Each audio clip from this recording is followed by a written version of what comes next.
Ella lo tenía todo: poder, riquezas y un trono al lado del hombre más poderoso de su época. Pero hizo algo que nadie esperaba. Abandonó todo. Renunció a la corona, rechazó la gloria e hizo un voto que sorprendió a la nobleza. Viviría sin lujos, sin poder, sin un heredero, y todo por amor a Dios. ¿Pero qué llevó a Santa Cunegunda a tomar una decisión tan radical?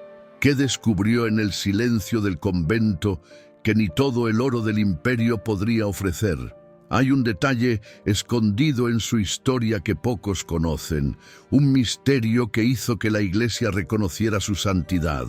Y cuando lo sepas, tu visión sobre el verdadero propósito de la vida nunca volverá a ser la misma.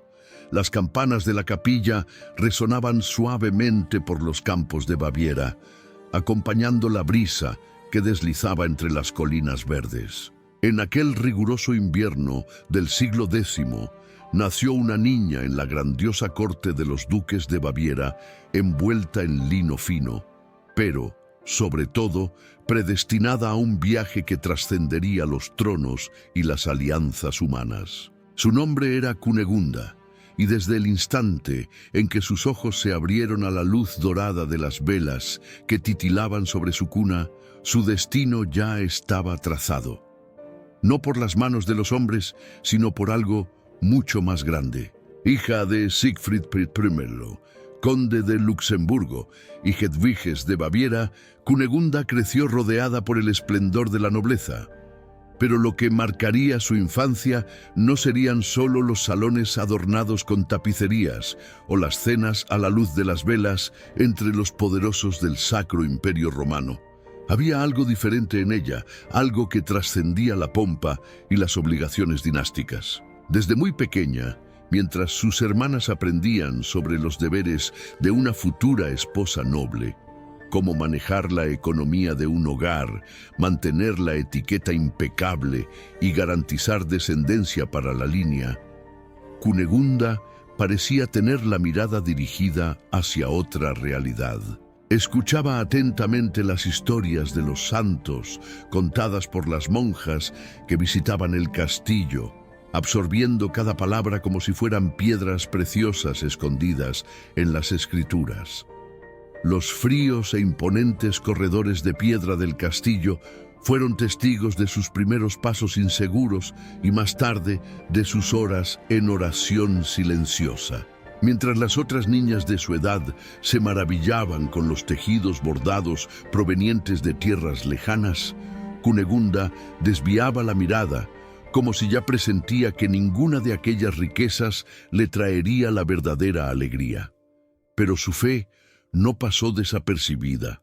Su padre, un hombre de gran influencia, veía con buenos ojos la devoción de su hija, pero sabía que su linaje exigía de ella mucho más que oraciones y ayunos. La educó con el mismo rigor con que preparaba a sus hijos varones.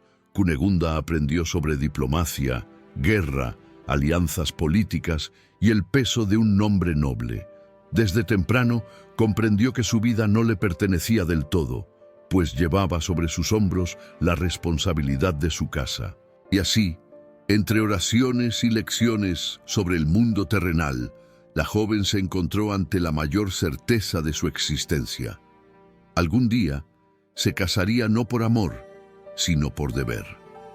A los ojos de los duques y condes que frecuentaban la corte, Cunegunda era una joya rara, no solo por su delicada belleza y sus modales refinados, sino porque su inteligencia y serenidad se reflejaban en cada gesto.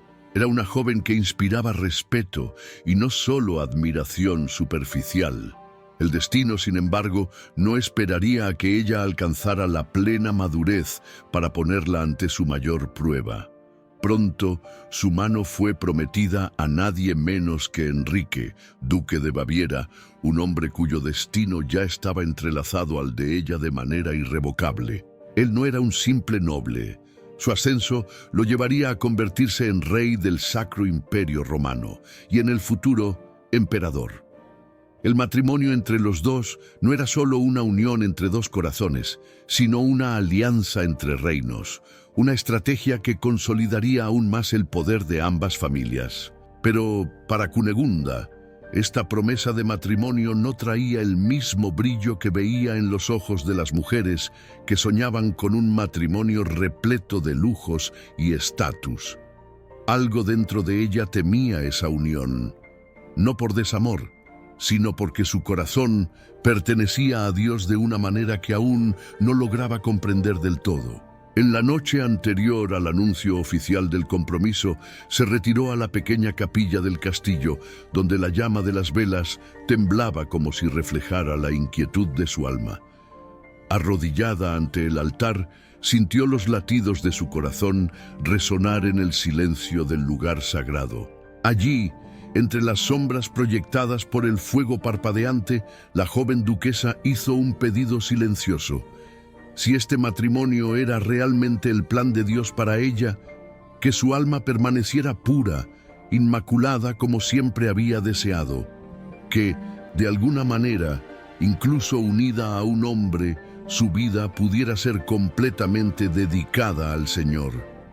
Al amanecer, los mensajeros partieron para llevar la noticia del compromiso, y con esto el destino de Cunegunda estaba sellado, o al menos eso creían todos. Pero lo que nadie sabía, ni siquiera aquellos que trazaban los mapas políticos de Europa, era que esta unión no sería como cualquier otra. Una decisión inédita, audaz e incluso impensable para una mujer de su posición, estaba a punto de transformar completamente el significado de este matrimonio. Y la joven, que nació envuelta en lino y promesas humanas, pronto descubriría que Dios tenía para ella un llamado que ni el más poderoso de los emperadores podría alterar. Las campanas de la catedral resonaban por la ciudad mientras la multitud se amontonaba para ver pasar el cortejo real. Era un día de celebración, un evento que quedaría marcado en la historia del Sacro Imperio Romano. Cunegunda, vestida con un traje ricamente bordado, se dirigía hacia el altar, sabiendo que su destino estaba a punto de entrelazarse con el de Enrique, no solo como esposa, sino como emperatriz. El matrimonio, que muchos veían como una alianza estratégica, llevaba un secreto que pocos comprendían. No sería una unión como las demás. Desde que la promesa del matrimonio fue sellada, Cunegunda y Enrique habían compartido algo que trascendía la política y la realeza, un deseo de servir a Dios por encima de cualquier cosa. Aunque eran vistos como una pareja poderosa, ambos tenían un propósito mucho mayor que consolidar territorios o garantizar un heredero al trono. En el fondo de sus corazones llevaban un llamado que iba en contra de las expectativas de la corte y desafiaba las convenciones de la época. Hicieron un voto de castidad. La decisión se tomó en secreto, lejos de las miradas de la nobleza, de los consejeros y de las ambiciones que pesaban sobre ellos. Era una elección que exigía valentía, pues el matrimonio, en ese contexto, no era solo una unión de almas, sino una garantía de descendencia. Para muchos, un rey sin hijos significaba inestabilidad y riesgo para el imperio, pero para Cunegunda y Enrique había algo mucho más valioso que un legado dinástico: la fidelidad absoluta a Dios. Cuando la ceremonia comenzó, la catedral estaba tomada por una luz dorada que atravesaba los vitrales, lanzando reflejos coloridos sobre las frías piedras del altar. Las velas titilaban levemente con el viento que entraba por las puertas entreabiertas, mientras el obispo entonaba las bendiciones. El silencio reverente que flotaba en el aire solo era interrumpido por las voces del coro, que parecían elevar las palabras sagradas hasta los cielos. Para Cunegunda, cada paso hacia el altar era una confirmación de que su vida ya no le pertenecía. Sabía que muchos esperaban de ella la responsabilidad de generar un heredero, que los ojos de los nobles estaban fijos en ella, analizando cada detalle de su postura y expresión. Pero su corazón estaba sereno. Al lado de Enrique sellaba no solo un compromiso terrenal, sino un pacto eterno con Dios. Los años siguientes trajeron desafíos. Al principio, la decisión de la pareja permaneció oculta. Solo aquellos más cercanos sabían del voto de castidad, y aun esos dudaban en comprender. Algunos pensaban que era solo una fase de fervor religioso que pronto pasaría, mientras que otros sospechaban de razones ocultas para tal elección. Pero el tiempo pasó, y el silencio de la emperatriz sobre asuntos conyugales comenzó a generar especulaciones. En los pasillos del palacio, rumores susurraban entre las damas de la corte. ¿Por qué la emperatriz aún no estaba embarazada? ¿Sería un problema de salud? ¿Habría algo mal con el rey? Las intrigas comenzaron a propagarse como un veneno invisible, y pronto la fe de Cunegunda fue puesta a prueba. La presión crecía en cada evento real, en cada reunión de consejo donde esperaban que ella diera alguna pista sobre el futuro de la sucesión. Los nobles susurraban entre sí, preocupados por la falta de un heredero, y algunos incluso comenzaron a sugerir discretamente que el rey debería buscar otra esposa, alguien capaz de garantizar la continuidad de la línea imperial. Pero Enrique permaneció firme al lado de Cunegunda. Su compromiso no era solo con el imperio, sino con algo mucho mayor. Ningún trono, ninguna línea, ninguna alianza política podría sobreponerse a su promesa ante Dios. Cunegunda, sin embargo, sabía que no sería fácil mantener esa decisión. Cada día que pasaba sin un embarazo traía nuevas miradas inquisidoras, nuevas sospechas, nuevas amenazas veladas. La corte no aceptaba fácilmente aquello que no podía comprender, y era solo cuestión de tiempo hasta que las dudas se transformaran en acusaciones. Pero por ahora, la emperatriz se mantenía firme. Su matrimonio no era un lazo de carne y sangre, sino un testimonio vivo de que hay algo más grande que el poder y la gloria terrenales. Ella estaba dispuesta a enfrentar todo lo que viniera, pues sabía que, independientemente de los desafíos, su alma ya había sido entregada al único rey que realmente importaba. El silencio en los pasillos del palacio era inquietante.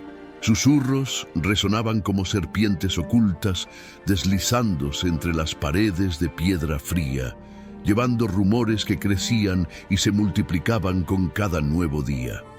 La emperatriz, siempre tan admirada por su piedad y serenidad, ahora era blanco de miradas desconfiadas. Las lenguas afiladas de la corte habían elegido un nuevo veneno: la duda. La pregunta flotaba en el aire como un espectro invisible. ¿Por qué Enrique y Cunegunda no tenían hijos? Al principio era solo un comentario casual entre las damas de la nobleza, luego una preocupación entre los consejeros del imperio, pero con el paso de los años se convirtió en un susurro peligroso, un ruido que se propagaba por los salones y ferias, de castillo en castillo. La ausencia de un heredero era un problema grave, y la gente comenzaba a murmurar sobre el motivo. Las sospechas no tardaron en tomar un rumbo aún más cruel. ¿Era la emperatriz fiel o escondía un secreto? Algunos nobles insinuaban que tal vez había algo más detrás de su santidad, algo que nadie se atrevía a decir en voz alta. A los ojos de los envidiosos y de los insatisfechos con la política del imperio, bastaba una chispa para transformar dudas en acusaciones. Y esa chispa vino en forma de una calumnia terrible.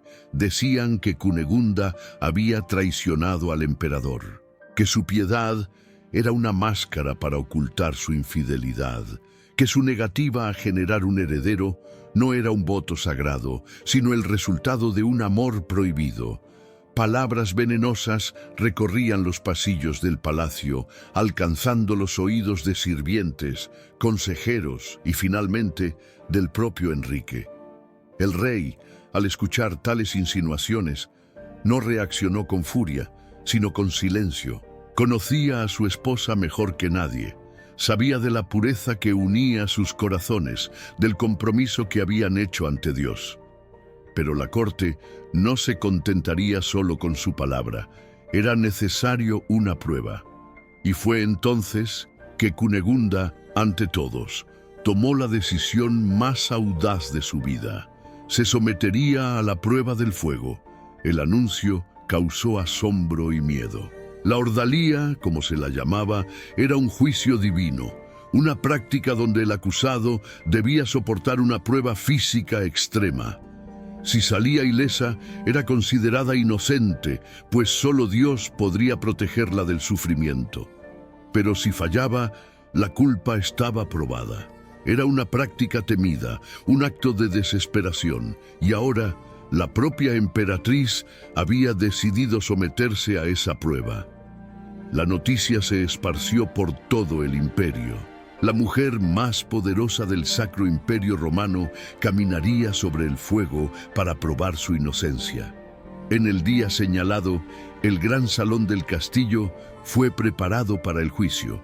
En el centro, sobre las piedras oscuras y frías, brasas incandescentes ardían con un brillo amenazador. El calor se extendía por el ambiente, volviendo el aire denso y sofocante. Nobles, sirvientes y religiosos llenaban el salón, observando en silencio mientras Cunegunda se acercaba al altar improvisado donde el fuego la aguardaba. Su vestido ligero se movía suavemente, contrastando con la tensión en el aire. Sus ojos estaban serenos, sin vestigios de miedo. Caminó lentamente hasta el centro del salón, sintiendo el peso de las miradas sobre ella.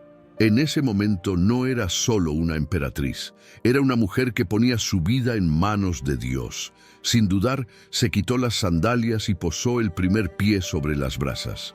Un murmullo recorrió a la multitud. Algunos desviaron la mirada, incapaces de presenciar lo que vendría a continuación, pero ningún dolor la alcanzó. Dio un paso, luego otro y otro más, y nada ocurrió. Sus pies descalzos tocaron las brasas ardientes como si caminaran sobre piedra fría.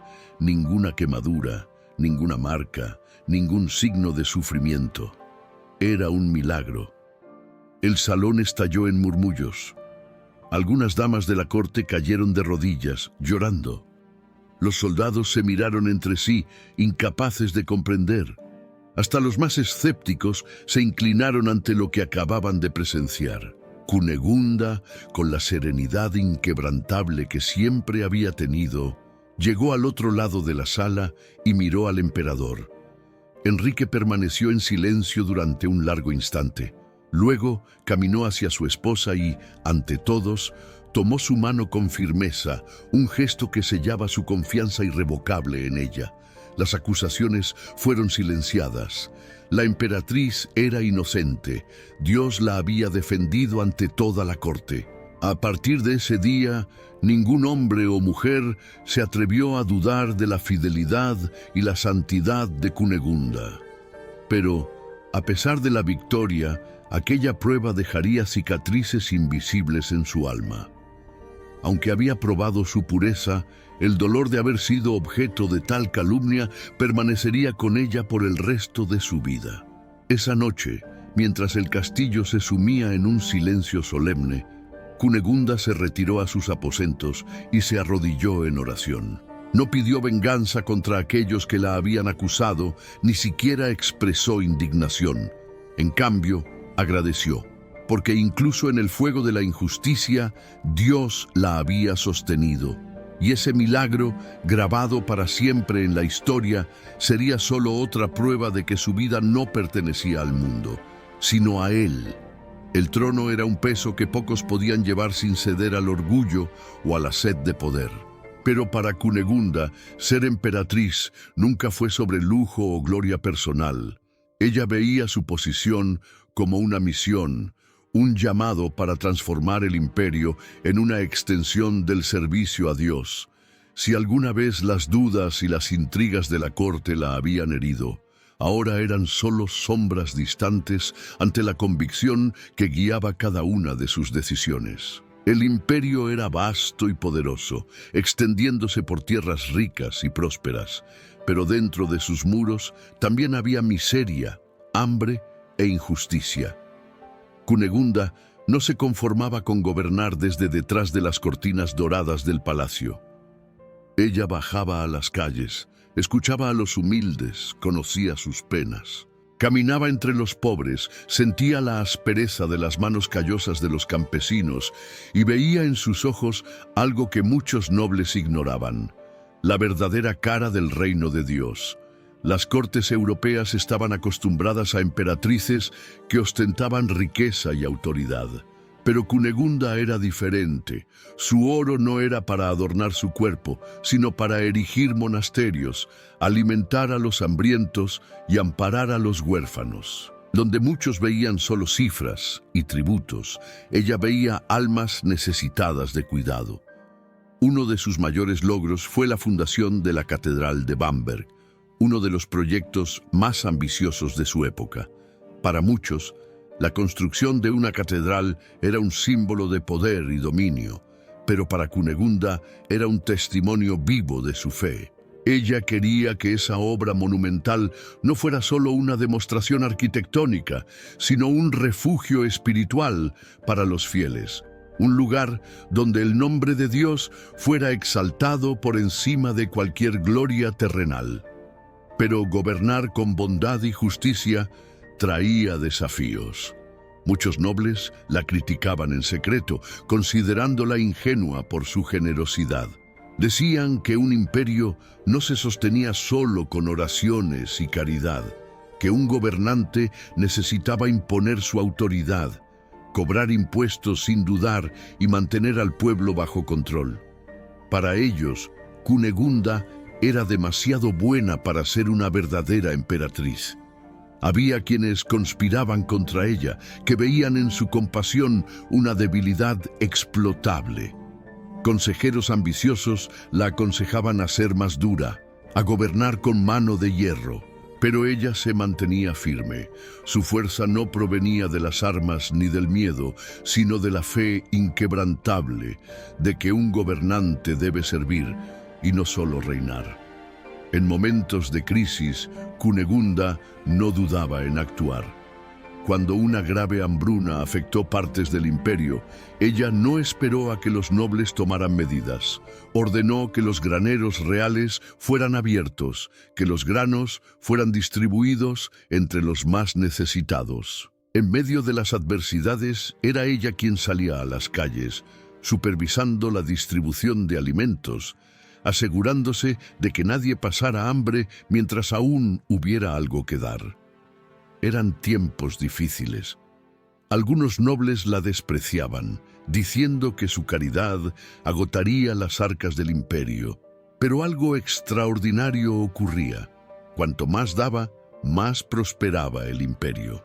Los monasterios florecían, los pobres encontraban esperanza, los campesinos trabajaban con más ahínco, pues sabían que tenían una soberana que los veía como hijos, no como meros súbditos. Su generosidad no se limitaba solo a los necesitados. Cunegunda también era una defensora de la Iglesia, protegiendo a obispos y sacerdotes que, muchas veces, eran amenazados por gobernantes sedientos de poder. En su reinado, la fe cristiana no era solo un símbolo del imperio, sino su verdadera esencia. Ella entendía que reinar sobre tierras y ejércitos era pasajero, pero guiar almas por el camino de la salvación era eterno.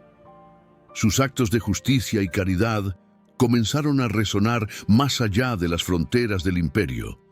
El pueblo la llamaba madre. No una emperatriz distante e inalcanzable, sino una mujer de carne y hueso, que comprendía sus dolores y se inclinaba para enjugar sus lágrimas. Pero por más que su bondad fuera exaltada entre los humildes, los poderosos no la veían con los mismos ojos.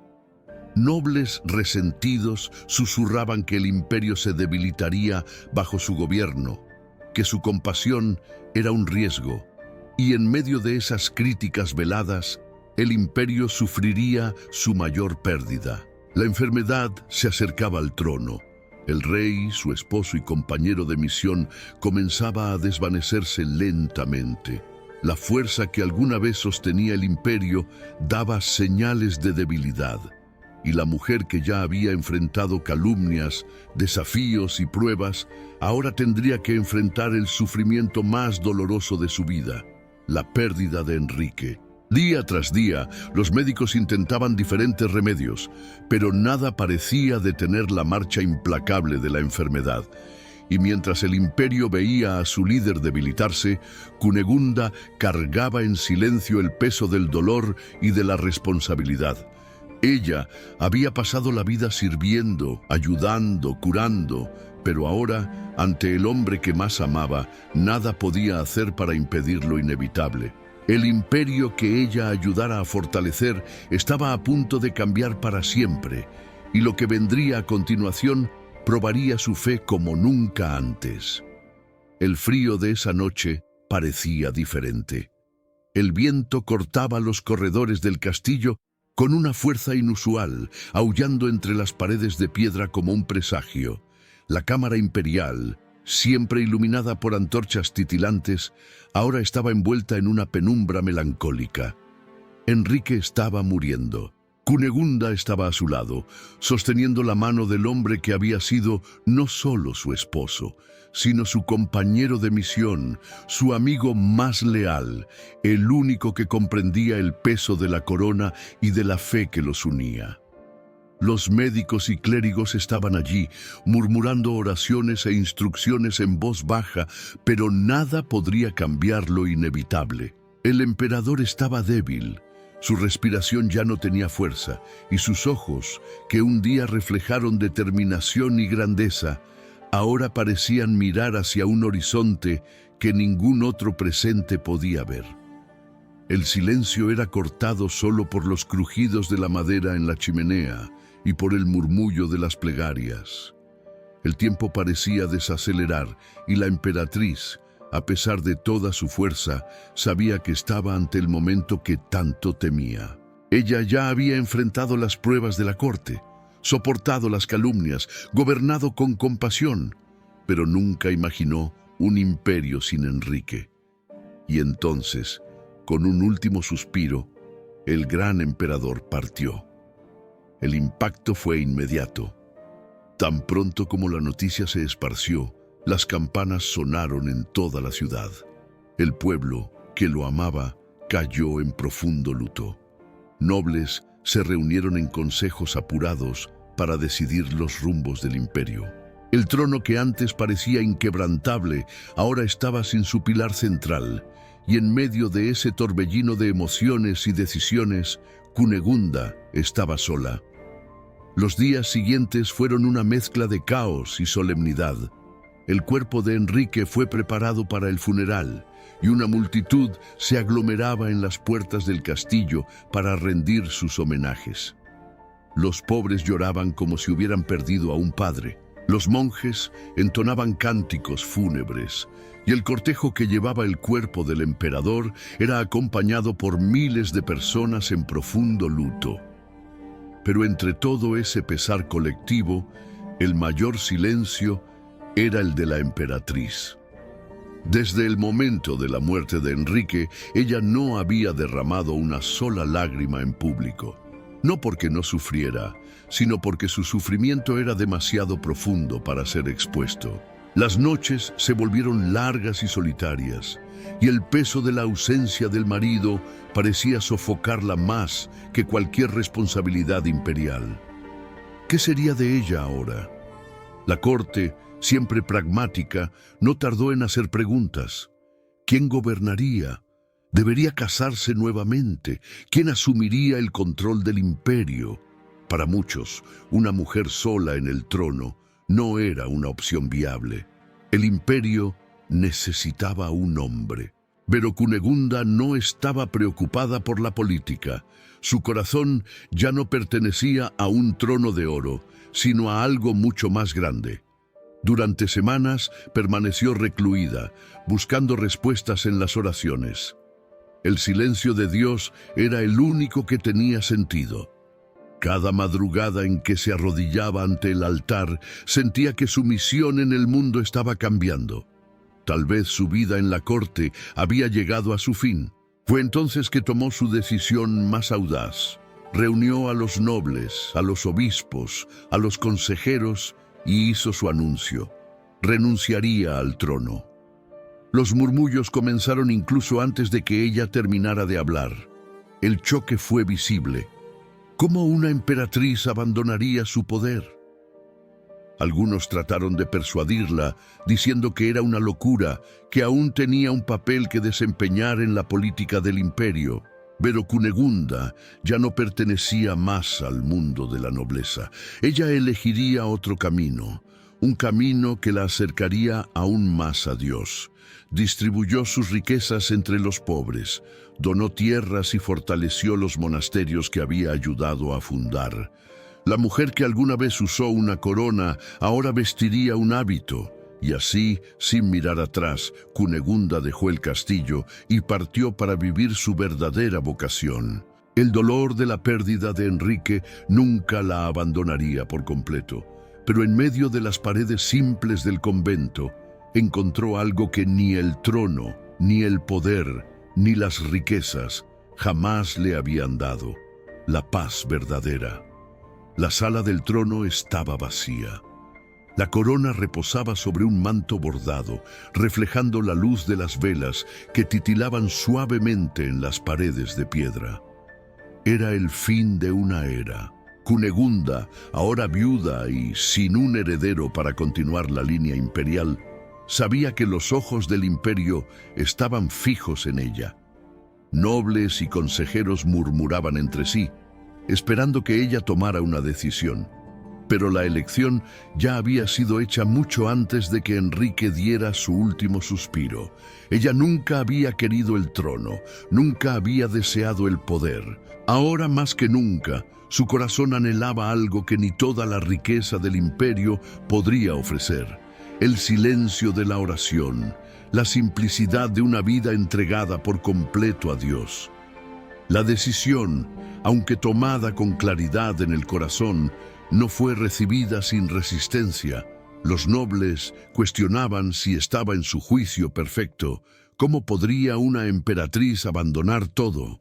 ¿Cómo elegiría una mujer que había gobernado un imperio al lado de uno de los reyes más poderosos de la cristiandad una vida de clausura? Consejeros intentaban convencerla de reconsiderar, de permanecer como regente hasta que un sucesor fuera elegido. Pero Cunegunda no dudó. En los días que siguieron, distribuyó sus bienes entre los pobres. Oro, joyas, tierras, todo fue donado a iglesias, hospitales y monasterios. Aquellos que antes la veían como una soberana poderosa, ahora la observaban con asombro. Caminaba por el palacio no como una emperatriz, sino como una sirvienta. Su vestido, antes adornado con hilos de oro, ahora era simple. Las manos que una vez habían sostenido el cetro imperial, ahora cuidaban de los enfermos, lavaban los pies de los peregrinos y preparaban el pan para los necesitados. El momento más impactante de su renuncia ocurrió ante la corte y la iglesia. En presencia de obispos, nobles y miembros del clero, Cunegunda retiró su corona y la depositó en el altar. Ese gesto fue un terremoto silencioso en la estructura del imperio. Era la señal de que su vida de emperatriz llegaba a su fin. A continuación se marchó.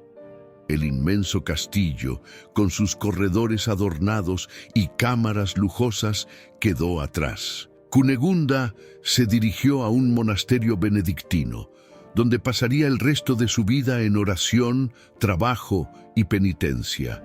Las puertas se cerraron tras ella y el sonido del mundo que una vez gobernó desapareció.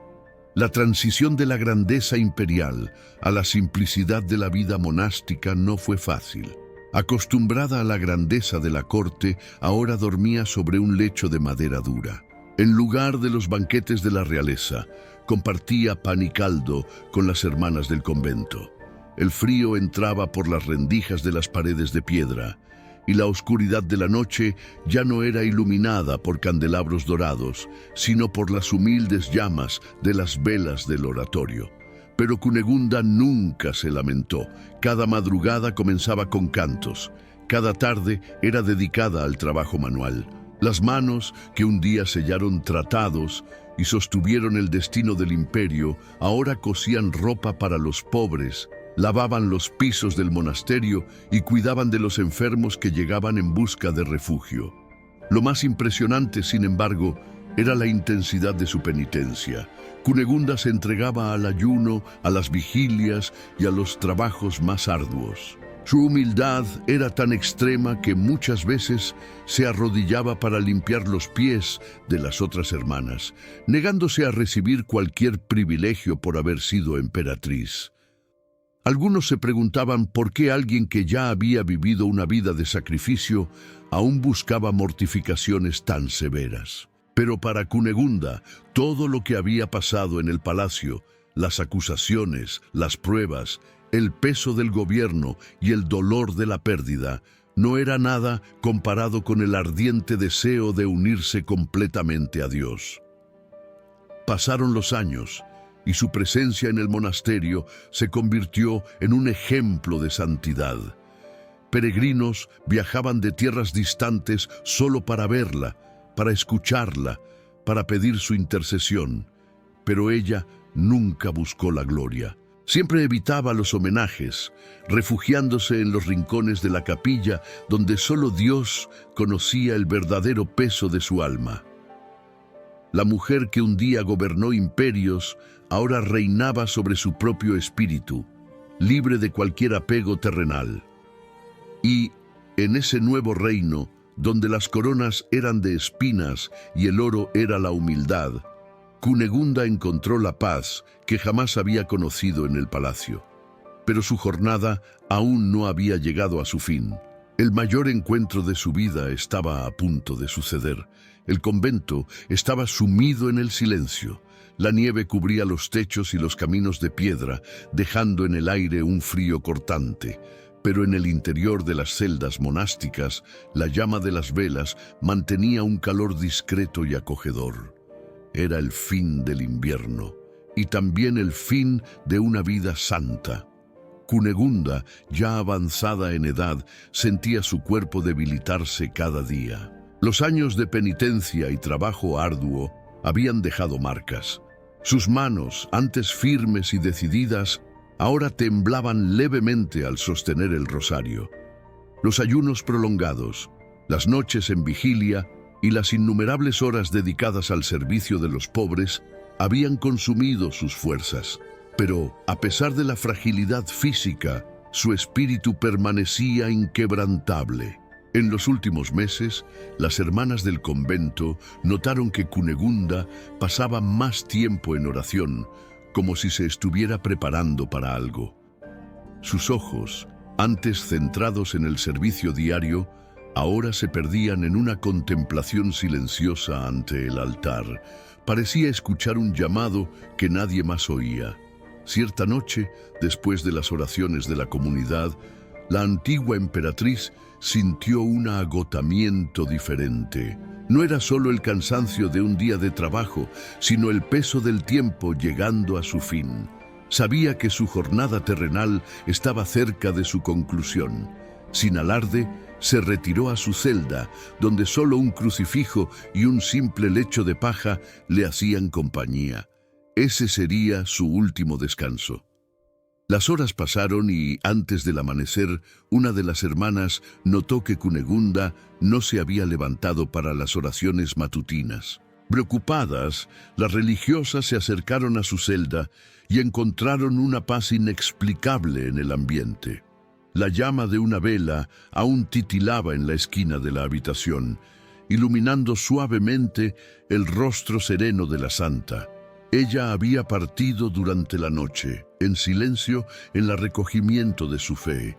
Todo el convento se sumió en una atmósfera de reverencia. La noticia se esparció rápidamente. Aquella que un día gobernó uno de los mayores imperios de la cristiandad había dejado este mundo no en medio de pompas y cortejos reales, sino en la humildad de un lecho monástico. Y entonces comenzaron los milagros. Personas que habían sido tocadas por su bondad y ejemplo de vida empezaron a relatar gracias alcanzadas por su intercesión. La tumba sencilla donde fue colocado su cuerpo se convirtió en un lugar de peregrinación. Los pobres que ella alimentó, los enfermos que había consolado, las almas que había inspirado, todos atestiguaban que Cunegunda no era solo una emperatriz que renunció al mundo, sino una santa. El reconocimiento oficial de su santidad no tardó en llegar. Años después, la Iglesia canonizó a Cunegunda, confirmando aquello que el pueblo ya sabía. Ella había dejado el mundo como una sierva de Dios y ahora reinaba en la eternidad. Sus restos mortales fueron trasladados a la Catedral de Bamberg, la misma que ayudó a construir durante su vida. Allí, su nombre nunca sería olvidado. Su historia no era solo un cuento de sacrificio, sino un testimonio vivo de que el verdadero poder no está en la corona, sino en la entrega total a Dios. Y así, la emperatriz que un día gobernó un imperio partió sin riquezas, sin títulos, sin poder terreno. Pero su legado era mucho mayor que cualquier reino, porque su imperio nunca fue de este mundo.